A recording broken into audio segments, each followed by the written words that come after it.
Hello and happy quarantine. We are on day 30. I don't know, but I do know it's Thursday. So that's a start. And in speaking with a lot of you, since we're now spending a lot more time at home, one of the most common things that I've been asked for is to share my productivity and hacking obsession with just simple around the house tasks or work tasks. And since I've been doing business and product strategy for about 12 years now and become obsessed with different ways to try different things for more efficient use of time, I'm sharing with you one of my personal passions, and that is just organizing your habits, your life, to hopefully get more stuff done. So we're just going to jump right into it. Today we're going to be talking about 10 ways to be more productive. And number one is what I call max mornings. You might have heard some people call this like your magic morning and all that. And I've heard, oh, it's so simple. Just wake up 2 hours before your whole household wakes up. That's when you can have your cup of coffee. That's when you can plan your day. I am not magical at 5 a.m. There's no amount of coffee in the world that will let me be that magical.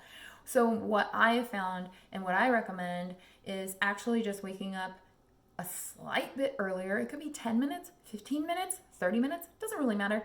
And focusing on just doing these three things every morning before you start jumping into everything else. That's it. If you don't want to wake up earlier, that's fine, but then you need to make sure in your schedule that you have at least 10 minutes to try to do these things. So in your max morning, there's three things. Number one, do your phone calls. Get those out of the way, leave a message, give somebody the chance to give you a call back before the day is over. And so doing that earlier in the day is definitely recommended. Listen to those voicemails that you might have put off for 2 days. I do that. Number two in your magic morning is drink your water. I carry a water canteen because I hate doing dishes. So when I go to bed at night, I fill the water canteen up. It's on my nightstand when I wake up. Chug, chug, chug. Boom. I've already got 20 gallons, 20 ounces of water out of the way, and it helps me feel a little more refreshed and awake as well. And it's great for your skin to start out in the day with that.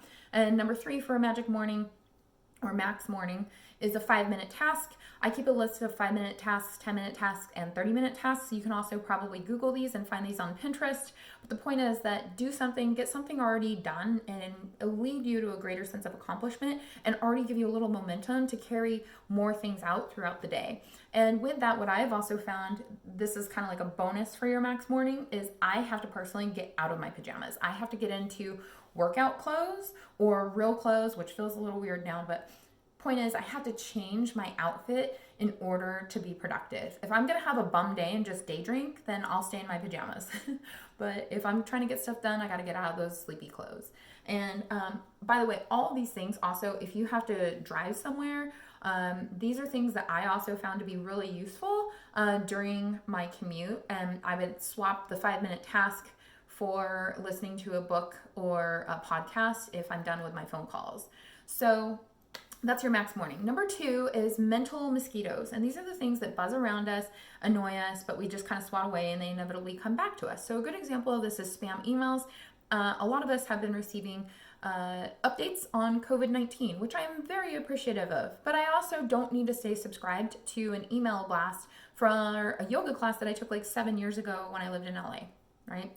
So clicking unsubscribe on 2 to 3 emails every day will add up over the course of 2 to 3 weeks, and you'll notice that you're less intimidated and overwhelmed when you go in and check your email. Another mental mosquito is those apps that give us push notifications, and my suggestion is to either uninstall or mute notifications from those apps if you must still have them on your phone. But what I have found is like when I need to go buy shoes, I'm just going to seek out the company. I don't need the app on my phone taking up memory and giving me push notifications about their different sales. There's a saying like going broke, saving money. It's because of that type of stuff. Number three, to a more productive you, is no phone or email for a certain duration in the morning and a certain duration at night. And for work, this could be the first 30 minutes or an hour. My teams have all known that I simply do not respond to email because or simply don't respond to email for the first 30 minutes and the last 30 minutes every day. If it is urgent, they do have a way to reach us, right? Like they can Slack us, instant message us, call us. But the point is that if you are going to be unavailable, still provide some type of means for them to reach you if it's absolutely urgent. But if you think about email, it's usually reacting to someone else's request of you. And to kind of flip that on its side, it's about what is the most useful and productive thing and impactful thing that I can really focus on Is it in this email? Is it responding to someone with an update? Are we using email to simply manage information that could be put perhaps better elsewhere, like on Confluence or whatever? Email can be a real huge time suck, especially when you feel the pressure to respond to someone without even really thinking about it. You're just in that habit. So with that, there's also the notion of putting your phone to bed. And with that, what I mean is if you're going to bed every night at 9 o'clock at night, then that means plugging your phone in and laying it to rest, putting it in a little shoebox, make a little bed for it. I don't really care, but the point is leave it alone. Don't kind of use it mindlessly, and that'll allow you to focus on something else, perhaps watching TV. I started coloring and I really love it because it's a great way without technology to unwind in the evening. Another thing here is using your Blu-ray glasses. So this is number 4. You could buy a cheap pair of Blu-ray glasses or UV filtering light glasses for like $20. You can also add them to an existing pair of prescription glasses.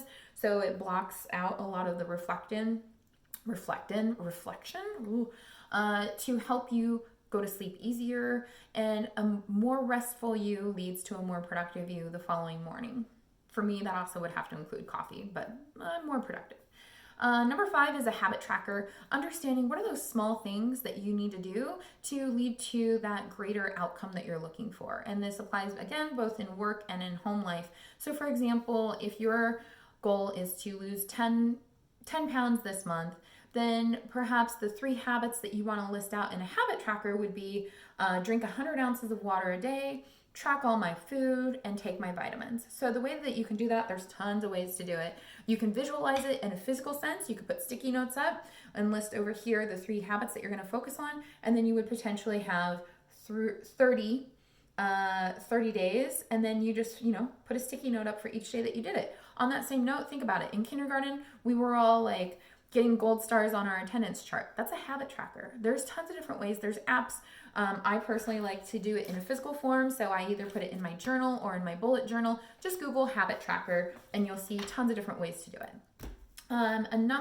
Number 6 here is understanding your work in progress. And by that, it's really easy at home to be overwhelmed with so many things that you potentially see that need to get done. But it's about understanding what are the things that you might already kind of have in flight that you're doing before you pull something in and start it. So it's less about starting and it's more about finishing. And a great way is through the system called Kanban, and that is just simply understanding how long it's taking you from the point that you start something to the point that you finish something. And this is applicable with work teams, it's applicable at home, and it's also a great way for you to understand who's responsible for what. If you have a family, you can even have on the left your family's names, and then you can have like a to do, doing, and done up above, and you list out all the tasks and you see who's doing what. And it also gets the chaos out of your brain because now you've done a little bit of a brain dump and you have somewhere to go back to that's consistent. And number 7 is blocking, understanding that you're going to focus simply for a chunk of time on a certain thing. And some of us might already do this at work, but it also applies very easily at home. For example, if you are going to block out your schedule, I recommend doing it in 30-minute to 1-hour intervals. There's even people such as Elon Musk that does micro blocking because of his schedule. He blocks out 10-minute chunks at a time. And another reason for this is because context switching back and forth between different topics and different tasks is actually very taxing on our brain. And so by blocking it out and just simply trying to think about the same type of thing, you can actually be much more productive. Now, if you find that you want to try it a different way, number 9 is actually zoning. And by that, what I mean is, hey, today I'm going to focus on the kitchen and nothing else at all. Like, it doesn't matter if I find stuff that's out of place in the kitchen, I'm just going to focus on the kitchen and get this task done before I move on to a different task in the kitchen. And again, 30 minutes to 2 hours is what I recommend there. Set a timer and go from there.